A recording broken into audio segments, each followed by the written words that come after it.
Continuing through the life of David, Israel's second king in the united monarchy in the period of Israel's history when they had kings. This is where we left off last week. David's sin with Bathsheba and the murder of her husband was a turning point in David's kingship. And Nathan informs him what the coming years are going to be like. Because David admitted his sin, did not deny it or make excuses for it, the Lord forgave him. Nathan says to David, "The Lord has put away your sin. You will not die." That's mercy, folks. That's mercy. But here are the consequences. The child that is born to you will die. Now, therefore, the sword shall never depart from out of your house. There's going to be trouble and turmoil in David's own family. And I'm going to raise up evil against you out of your own house. Formerly, David's enemies have been other families, like the family of Saul, or the Philistines. But now, his enemies are going to be out of his own house. And I will take your wives before your eyes and give them to your neighbor, because you took your neighbor's wife. And he shall lie with your wives in the sight of this sun. So, let's see how this evil unfolds that God has assigned to David. The evil that comes from David's family starts with the incident that we read about this morning. Amnon, who is David's oldest son, rapes his own sister. I read that to you this morning. Come lie with me. And she says, "No, my brother, such a thing is not done in Israel." This is good. What she's saying is, we are holy. What does holy mean? Holy means we're set apart. We're different. We're not like these folks over here. This is why God brought us into the land. Because he doesn't want us to be like the people here. He wants us to drive them out because he wants us to be different. And this kind of thing is not done, not in Israel, not my brother. So don't do this outrageous thing. I mean, because you will shame me. And where could I go where I would not be ashamed? And as for you, they're going to think you're stupid. They're going to think you're a fool. And you are in line to be the king. Who wants a fool for a king? Apparently, we do. And as for you, you would be as one of the outrageous fools. Now, therefore, please speak to the king, for he will not withhold me from you. Now, I don't know if Tamar says this to Amnon because she really believed that David would give her to Amnon as his wife, or if she's trying to get out of the situation so she can separate herself from Amnon, and that would be the end of the matter. But either way, she says it, but Amnon doesn't listen to her, and being stronger than she, he violated her and he lay with her. So, what does the law of Moses say about this sort of thing? And you've got to understand that they have different ways of wording having sexual relationships in a marital or even a not marital type of way. And uncovering the nakedness of somebody refers to that. The law of Moses says you shall not uncover the nakedness of your sister, which is what Amnon did. Well, he could say, well, she's only my half-sister. Well, the law continues. Your father's daughter or your mother's daughter. And for those of you who don't know, if you don't have the same father and the same mother, then we refer to you as a half-sister or a half-brother if you share a father or you share a mother. I don't look at it that way. I consider, I've got two half-sisters and a half-brother. And I don't call them, well, she's my half-sister or he's my half-brother.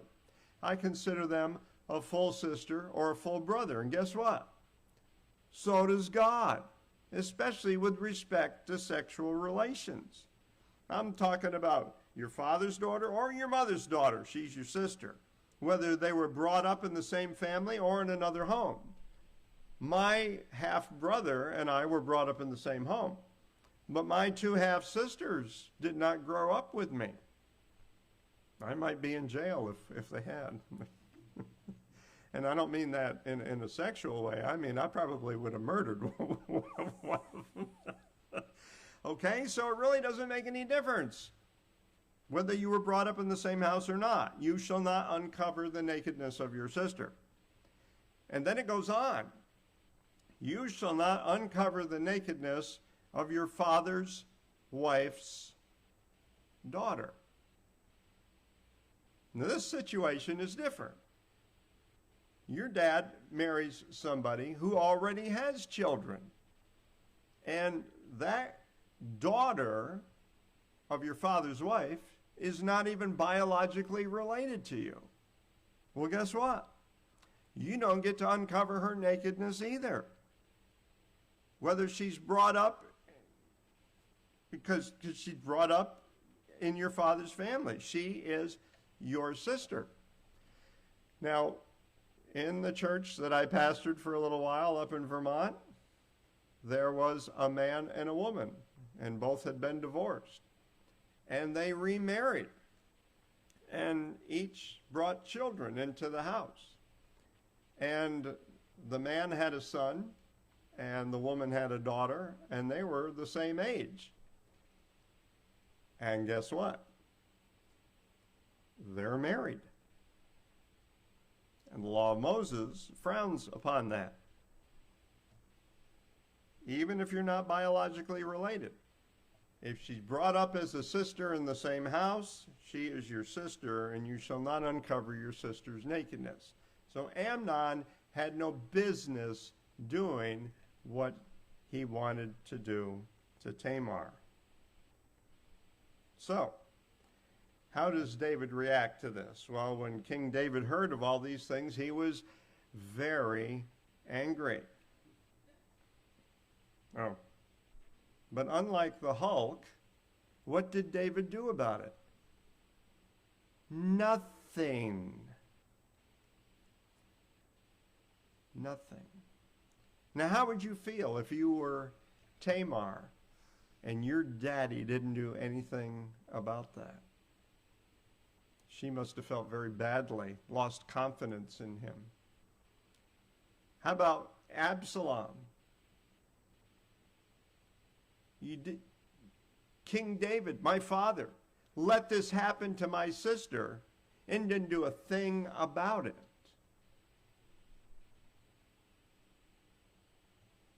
No wonder his family turns on him.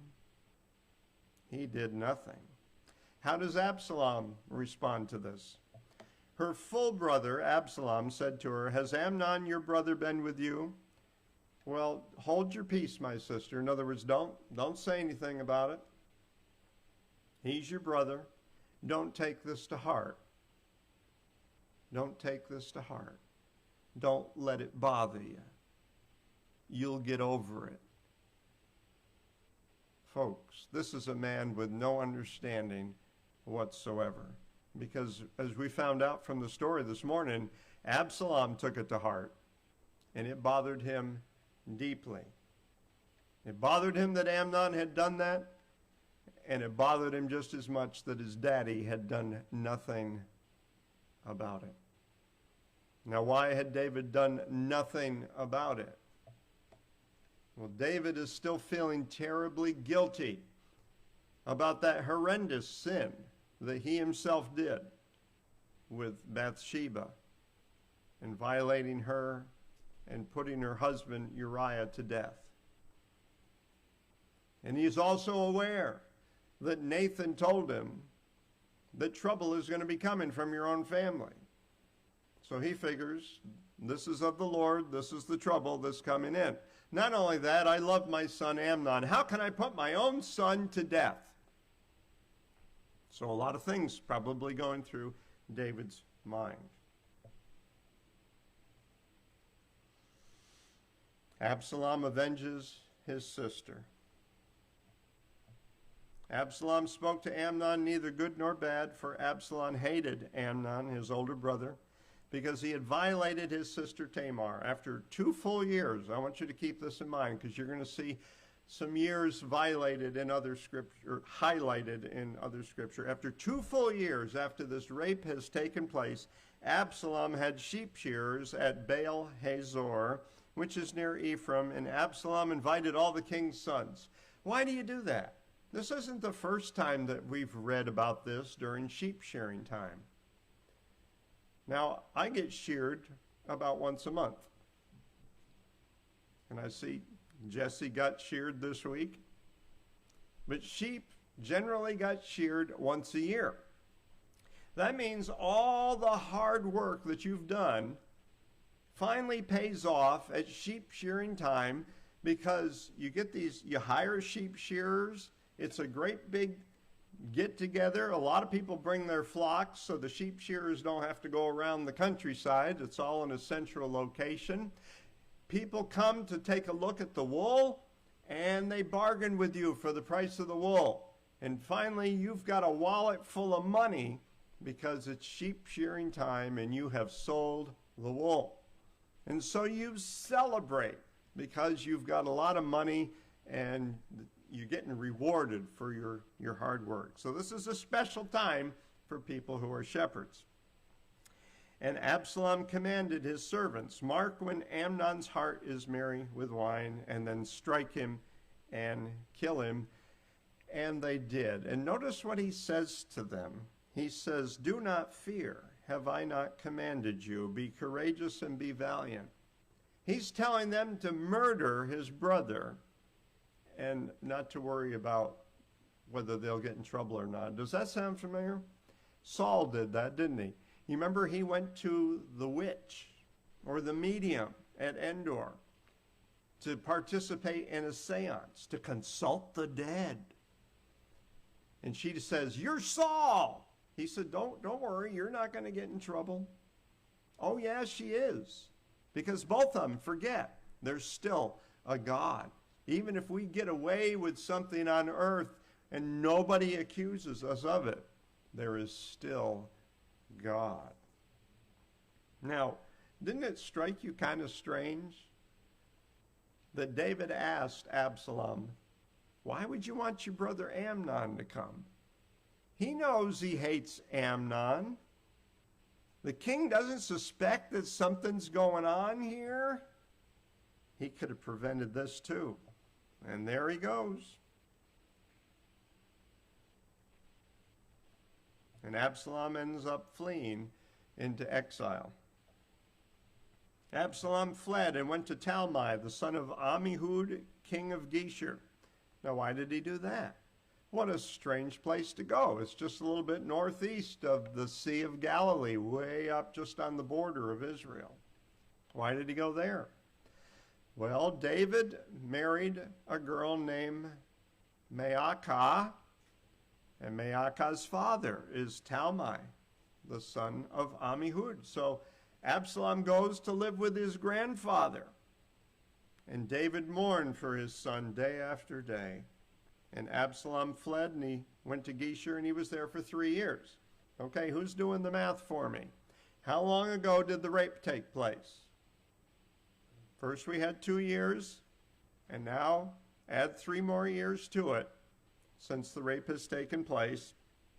And he is in exile up there for 3 years. And the spirit of the king, that's David, longed to go out to Absalom because he was now comforted about Amnon since Amnon was dead. So, guess who the king's favorite son was? It's Absalom. And we're going to see more of that as the story continues. So he didn't want to punish Amnon for the rape, and he doesn't want to punish Absalom for the murder. So Absalom is brought back. Now, this is kind of a long, drawn-out story. You think that scripture reading was long this morning? Just be thankful that I didn't read to you the story about how the king is tricked into bringing his son back. But to make a long story short, Joab knew that the king wanted Absalom and wanted everything to be okay again. And Joab he hires this woman to make up this story and go to the king for justice. And the story goes something like this. "O king, I had 2 sons. I'm a widow. And they got in a fight, and one of them killed the other one. And now the rest of the family is saying, 'Turn over the murderer so that we may put him to death.' But if they put my only son left alive to death, who will inherit my dead husband's land? And my family will have no inheritance in Israel." And this is the short version of the story, folks. And David says, "Well, I'll make a decree that nobody can touch him. And if anybody comes after him, you come to me, and I'll make it sure that that's the last thing they ever do." So then the woman who was in on this conspiracy says, "Well, king, if you would do that for my son, why won't you do that for your own son, Absalom?" And now the king has been cornered. And he says to the woman, "Has Joab had a hand in this story?" And she says, "Oh, king, you know everything." Sure enough, he was. And so, Joab, the son of Zeruiah, that's David's sister, knew that the king's heart went out to Absalom.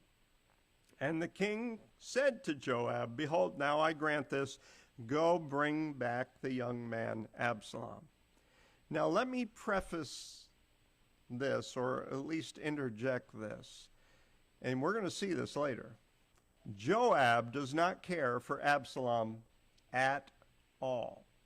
Why does he want Absalom brought back to the king? Because the king has been longing after Absalom, and he has, because of guilt and because of longing for his son, neglected the kingdom. The kingdom of Israel is falling apart, and justice is not being served. And the king's popularity rating, his approval rating, is gone into the single digits. He doesn't have very many people on his side anymore, and the people are not getting justice. And Joab doesn't like this. And he figures the way to get the king out of his slump is to get Absalom, his favorite son, back in town. And so Joab arose, and he went to Geshur, and he brought Absalom back to Jerusalem. And the king said, "Well, let him dwell apart in his own house. He is not to come into my presence." Why does he say that? Well, because the king still knows that Absalom should be punished for what he did to his brother Amnon, but he's not willing to put him to death for his guilt. And I ask the same question that we're going to hear from Absalom. Then why bring him back? If you're not going to see him, if you're not going to welcome him into your house, why bring him back? At least he can enjoy time with his granddaddy up there. So Absalom lived apart in his own house, and he did not come into the king's presence 2 full years in Jerusalem without coming into the king's presence. All right, so how many years has it been since Amnon raped his sister? We're up to 7 years now, folks. 7 years of evil that is happening from David's family. Keep that in mind. Now, Absalom, after 2 full years, sends for Joab, to send Joab to the king. But Joab would not come to Absalom. And so Absalom sent a second time. And Joab still would not come. And so he said to his servants, see, take a look. Joab's field is next to mine, and he has barley there. We'll go set it on fire. That'll get his attention. Friends, if somebody isn't doing what you want them to do, and it is within your power to manipulate it by doing evil to them, don't. It'll backfire on you. So Joab got up and he went to Absalom's at his house, and he said to him, why have your servants set my field on fire? Does this sound like Absalom? Does this sound like Joab? What happens when you wrong Joab? He cuts you open and gives you a look at your own intestines. That's what he does. He's done it to innocent men. Why doesn't he do it to Absalom? Because he knows that the king will really be angry about that. That's the only reason he spares Absalom's life. And Absalom answered Joab, behold, I sent word to you. I don't answer to you, Absalom. I answer to the king. Come here, that I may send you to the king, to ask, why have I come from Geshur? It would have been better for me to be up there still. Now therefore, let me go into the presence of the king. And if there is guilt in me, let him put me to death. Now that's pretty bold talk. Why can he say that? Because he knows the king isn't going to do it. And Joab went to the king and told him, and the king summoned Absalom. And so Absalom came to the king, and he bowed his face to the ground before the king, and the king kissed Absalom. Okay, all's well that ends well, right? End of story. Ha! No.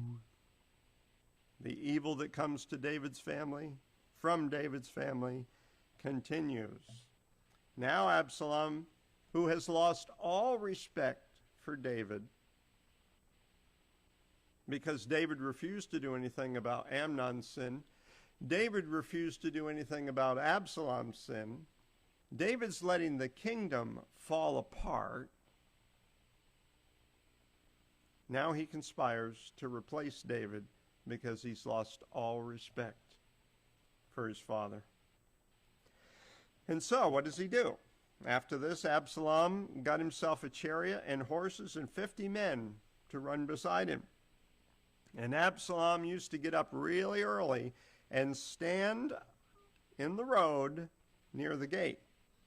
And when any man had a dispute to come before the king for judgment, Absalom would call to him, hey, what city are you from? And they'd make some small talk. And this guy would say, well, I'm from such and such a city and such a tribe in Israel. And then Absalom would listen to his story. Well, my brother didn't divide the inheritance with me right. Or my father did this to me. Or one of my neighbors killed my ox and he hasn't replaced it yet.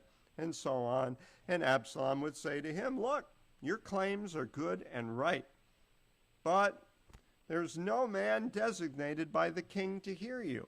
In other words, people have been lining up for judgment, and they have not been getting justice because David is in this slump because of his guilt and because of what's going on in his family, and he's letting Israel fall apart. And Absalom said, oh, that I were judge in the land. In other words, you could substitute the word king in there because who's the highest court? That's the guy you appeal to. It's the king. Oh, that I were the king and judging in the land. Then here's a campaign promise, folks. Then every man with a dispute or cause might come to me and I would give him justice. And the crowd claps, And whenever a man came near Absalom to pay homage to him, he would put out his hand and he would take a hold of him and he would kiss him. That's a politician for you. And thus Absalom did to all of Israel who came to the king for judgment. Absalom was stealing the hearts of the people of Israel. You see what he's doing? Daddy's fallen down on the job, and Absalom is saying, now if I were king, things would be a lot different. Now, how long does this go on? Well, I'm kind of glad you asked. Well, first there was one more thing that made Absalom absolutely irresistible to the people of Israel. In all Israel, there was no one so much to be praised for his handsome appearance than Absalom. From the sole of his foot to the crown of his head, there was no blemish in him, no birthmarks. Nothing was out of place. He had a great build. And when he cut the hair of his head, for at the end of every year, just like his sheep, he cut it, it was heavy on him. The hair of his head weighed 200 shekels by the king's weight. Now, don't get too bent out of shape, folks. That's only about 2 or 3 pounds. But that's still a lot of hair. Right? How much did your hair weigh, Jess? But he's still good looking. All right? Now, you guys remember when Israel said, "We want a king." And God gave them the kind of king that they would have chosen for themselves. And who was it? It was Saul. Saul was taller than everybody, and he was the most handsome man in Israel. Okay? So Absalom had that going for him, and he's undermining his father's authority by saying, I could do a better job than he. How long does this go on? 4 years. So what's the total now? 11 years after the trouble in David's family started. At the end of 4 years, Absalom said to the king, "Please let me go and pay my vow, which I have vowed to the Lord in Hebron. For your servant vowed a vow when I was living with Grampy up at Geshur in Aram, saying, if the Lord will indeed bring me back to Jerusalem, then I will offer worship to the Lord." Really? Just beware of anybody that makes bargains with God. God, if you do something good for me, then I'll do something good for thee. That's wrong, folks. God is worthy of our worship, whether things are going right with us or not. And the king said to him, "Go in peace." And so he rose and he went to Hebron, and David didn't suspect a thing. David is just not aware of what's going on in the country. David is not aware of what's going on in his family. But Absalom sent secret messengers throughout all the tribes of Israel, saying, as soon as you hear the sound of the trumpet, then say, Absalom is king at Hebron. That's the place that David was first crowned king of Judah, and it was where he was crowned king of all of Israel, and that's the place where Absalom was born. And so David ends up fleeing from Absalom, his own son. A messenger came to David saying, the hearts of the men of Israel have gone out after Absalom. Everybody's on his side.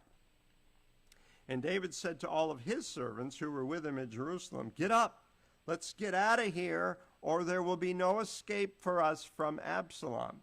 He knows that his son will put him to death. That's what you do, folks, with a king if you're taking over his kingdom, because you don't want any chance that he's going to gather an army and reassume power. So go quickly, lest he overtake us quickly, and bring down ruin upon us, and strike the city of Jerusalem with the edge of the sword. So David is actually saving the city from disaster as well. And the king's servants said to the king, behold, your servants are ready to do whatever my lord the king decides. And so the king went out, and all his household after him, and the king left 10 concubines to keep the house.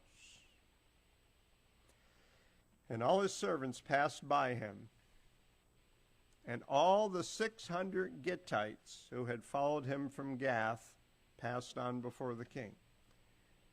Now that's an odd passage for me to include in here. People from Gath are called Gittites. Where is Gath? That's in the land of the Philistines. Remember, David lived there for a while. The Philistines are Israel's enemies. But we've got 600 people from the city of Gath who are loyal to David. Why? Because when David lived in Gath, these guys saw something different in David. And they wanted what David had. And there's only one way you could have what David had. And that's to have the God that David had. So these guys follow David because they also follow the Lord. And Abiathar came up, and behold, Zadok came up also with all the Levites bearing the ark of God. Remember, they had two high priests in those days, Zadok and Abiathar. And the king said to Zadok, carry the ark of God back into the city. Now notice this next statement. If I find favor in the eyes of the Lord. What does that imply? That I do not now, at this present time, have the Lord's favor. Otherwise, I would not be running from my enemies. Otherwise, there would not be trouble in my family. And if I find favor in the eyes of the Lord, he will bring me back and let me see both the ark and his dwelling place. David does not presume that the Lord wants the ark of God to be traveling around the countryside with him, because that would be suicide for him if he did not have the Lord's favor. And at this point, he does not. But he does say, but. Thank goodness there are buts. If God says, I have no pleasure in you, behold, here I am, let him do to me what seems good to him.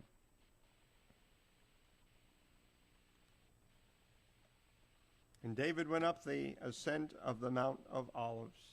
If you're in the city of Jerusalem, you look across the east, right here next to the city, down in this steep ravine is the Kidron Brook. It only runs at certain times of the year. Otherwise, it's a dry creek bed. And then you have to cross that to go up the Mount of Olives. And we have done that. And it's a pretty steep hill. And he's going up the Mount of Olives, weeping as he went, barefoot and with his head covered. And it was told David, Ahithophel is among the conspirators with Absalom. And this must have been almost as great a blow to him as hearing that Absalom, his son, is taking over the kingdom. Because Ahithophel is an old man, and when Ahithophel gave advice, he was the chief of David's advisors. If Ahithophel said, do this, then you ought to do it, because Ahithophel is never wrong. And when his loyalty to King David is tested, he becomes a traitor, and he sides with Absalom. And David said, O Lord, please turn the counsel of Ahithophel into foolishness. In other words, when Ahithophel gives his good advice, make sure that Absalom and his followers perceive it as the wrong thing to do. We'll see some of that next time. And while David was coming up to the summit of the Mount of Olives, where God was worshipped, behold, Hushai, the Archite, this is another one of David's trusted advisors, came to meet him with his coat torn and dirt on his head, which means I am mourning because of what has happened. David said to him, and now if you go on with me, you're going to be a burden to me. Why? Because he's an old man, and I'm in a hurry. But if you return to the city and say to Absalom, I will be your servant, O king, as I have been your father's servant in time past, so now will I be your servant, then you will defeat for me the counsel of Ahithophel, because they may ask Hushai, what do you think, Hushai? And Hushai may say, well, I think Ahithophel is full of baloney. And we're going to see that next time too. Did they have baloney then? And David passed a little bit beyond the summit, and Ziba, the servant of Mephibosheth, came to him with a couple of donkeys saddled, bearing 200 loaves of bread, 100 bunches of raisins, and 100 of summer fruits, and a skin of wine. Now, do you remember who Mephibosheth is? Mephibosheth is Saul, King Saul's grandson. David's best friend, Jonathan, it's his son. And David was looking for an opportunity to be kind to Saul's family. And he took Mephibosheth, and he says, all the stuff, all the land that belonged to your granddaddy, it's all yours now. And Ziba, who was your granddaddy's servant, he's going to be your servant now. And everybody born to him is going to be your servant. And not only that, but you're going to be close to me. You're going to eat at my table all the time. And so he showed kindness to Mephibosheth. But remember, he was crippled in his feet. He couldn't get around really well. And so Ziba comes up with all this food. And David says, where's your master's son? And Ziba said to the king, behold, he remains in Jerusalem. For he said, today the house of Israel will give me back the kingdom of my father. And the king said to Ziba, behold, everything that belonged to Mephibosheth is now yours. Let me say a few things. First of all, David is not king right now. He hasn't the authority to say that. And Ziba knows that, but he's anticipating that David probably will come back, and that'll be his. Second thing is David in a good frame of mind to make good judgments? No. He is emotionally distraught. He's not thinking straight. He's full of guilt. He's full of mourning. His own son and one of his best friends has turned, and now he's being driven out of his own city, his family, and his throne. Think about this just for a second. Do you really think that Mephibosheth wants the kingdom of Saul? No.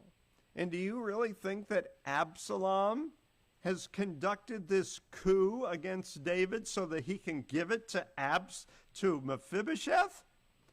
David just needs to stop and think for a second. Nobody longs to have Mephibosheth as the king. Friends, if you are in emotional turmoil, don't make decisions that are going to affect people like this, because we're going to find out next week that Ziba lied. And when King David came to Bahurim, there came out a man of the family of the house of Saul, whom David has been very good to, whose name was Shimei, the son of Gera. And as he came, he was cursing continually. That doesn't mean he was using four-letter words. It just means he was saying, may the Lord strike you with leprosy, or may the Lord strike your children with a pox, or something like that. That's that kind of cursing. And he was throwing stones at David. And Shimei said as he cursed, get out, you man of blood, you worthless man. The Lord has avenged on you all the blood of the house of Saul, in whose place you have reigned, and the Lord has given the kingdom into the hand of your son Absalom. See, the evil is on you, for you are a man of blood. Had David done Saul's family wrong at all? Had he killed Saul's family? No. Is what this man accusing David of true? No, it is not. And folks, you're going to go through life and people are going to accuse you of things that are not true. How does David respond to this?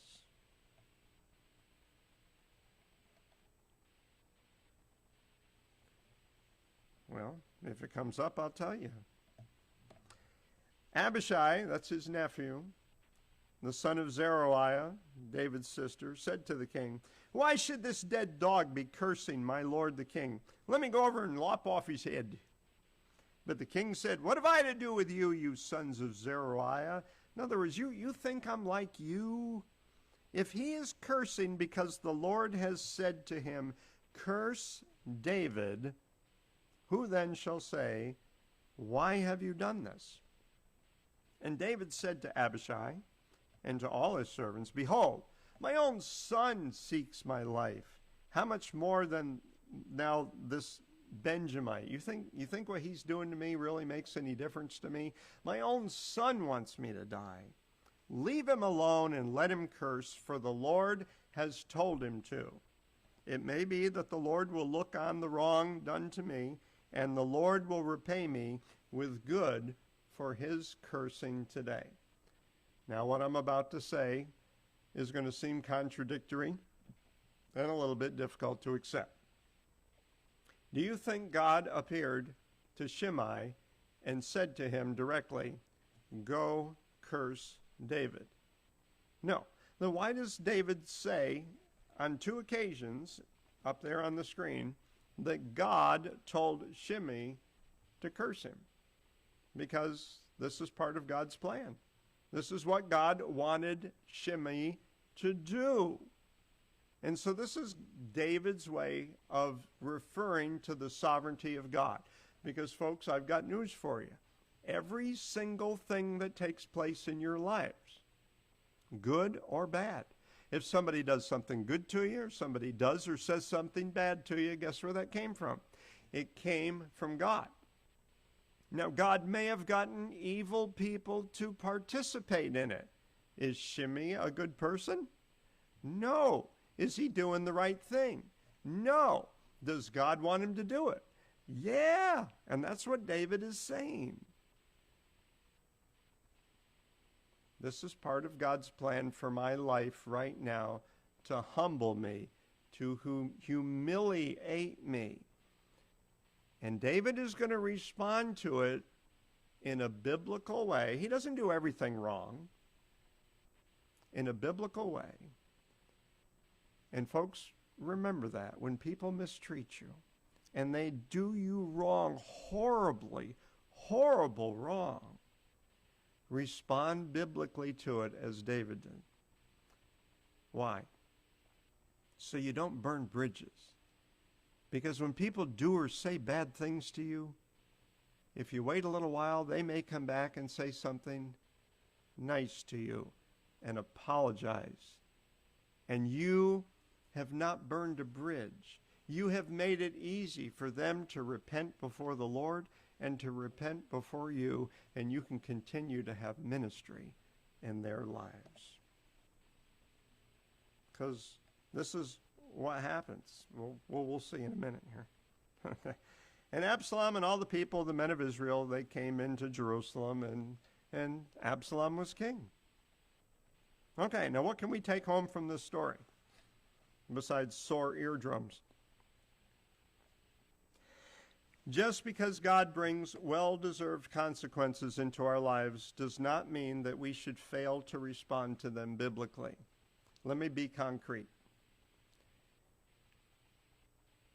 Why did David have trouble in his family?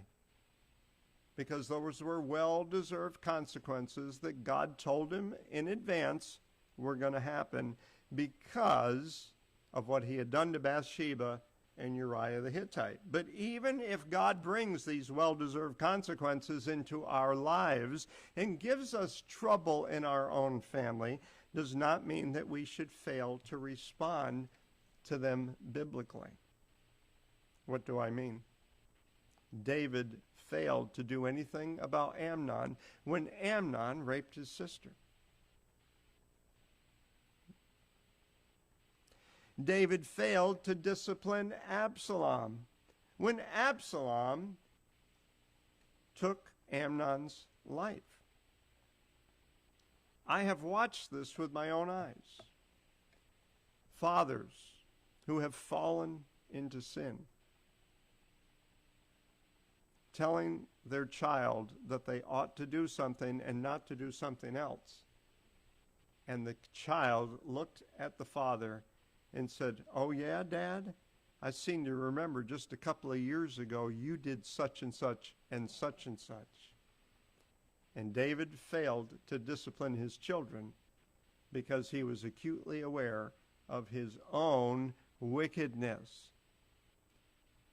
But just because that is indeed a God-promoted consequence in our lives, he still expects us to respond as parents and say, yep, what I did was wrong, and what you're doing is wrong, and as your parent, I am not going to add to my guilt by letting you get away with this. And that's how David should have responded to those well-deserved consequences that God brought into his life.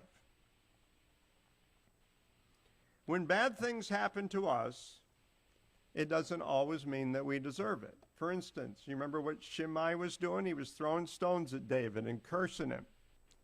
Did David deserve that from Shimei? No, because what Shimei was accusing him of was not true. It doesn't always mean we deserve it, and it doesn't always mean that it's going to last forever. Keep that in mind, folks. If you're suffering consequences and bad things in your life, it's not going to last forever. I mean, for the true Christian, it's only going to last as long as this life endures. And it doesn't mean that God is not going to fix it. And God does fix this one. When King David came back into Jerusalem after Absalom died, he came to Bahurim as he's about to cross the Jordan, and there came out a man of the family of the house of Saul whose name was Shimei. Wow, I remember him, the son of Gera. And as he came, he cursed continually, and he threw stones at David. I'm sorry. And David said, leave him alone. I'm sorry. I'm not where I'm supposed to be. Okay. This is where he's coming back. And Shimei, the son of Gera, fell down before the king as he was about to cross the Jordan. And he said to the king, let not my lord hold me guilty, or even remember how your servant did him wrong on the day that my lord the king left Jerusalem. Don't let the king take it to heart, for your servant knows I have sinned. Therefore, behold, I have come this day, the first of all the house of Joseph, to come down to meet my lord the king. David made it easy for Shimei to come back and say, I was wrong.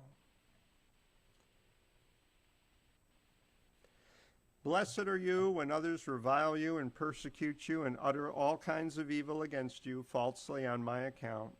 Rejoice and be glad, for your reward is great in heaven. Never avenge yourselves, but leave it to the wrath of God. For it is written, vengeance is mine, I will repay, says the Lord. In fact, to the contrary, if your enemy is hungry, feed him. If he's thirsty, give him something to drink. Now, if David had struck down his son Amnon for what he had done, that would not have been taking vengeance. That would have been justice. And friends, keep this in mind. If you are failing to say something to a fellow church member because you don't want to embarrass him, or you're failing to discipline a family member because you don't want him to suffer hardship, how did that work out for David and his sons? He failed to discipline two sons, and they both died. I have said to parents before who continually bail their children out of situations, and one particular family out of jail for decades. I says, you are not doing your son any favor. The son is dead, people. There's a proverb in Proverbs that says, beat your son. He won't die.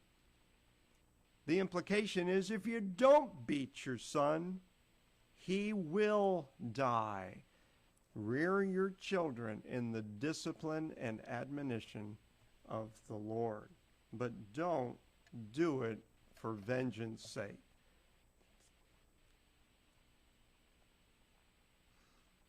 When Israel rejected Jesus as king, you remember he marched into Jerusalem riding on the back of a donkey, Palm Sunday.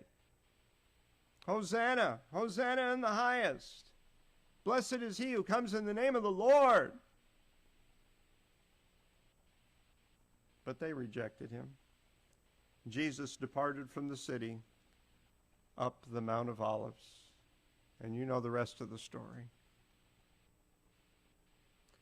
And one day he's going to come back. And as he comes and ascending from heaven, Armageddon is going on. And I believe, this is my theory, that Jesus Christ, as he's descending, is circling the earth and getting closer with each revolution. Because in Revelation chapter 1, verse 7, it says, "Behold, he is coming with the clouds, and every eye shall see him." And if he just descends straight down to Jerusalem, they're not going to see him. Well, we got cameras. We can get closed-circuit TV. Yeah, well, not everybody's going to have TV. The world is going to be devastated in those days. And when Jesus Christ finally sets his feet on the earth, guess where he sets them? On the Mount of Olives.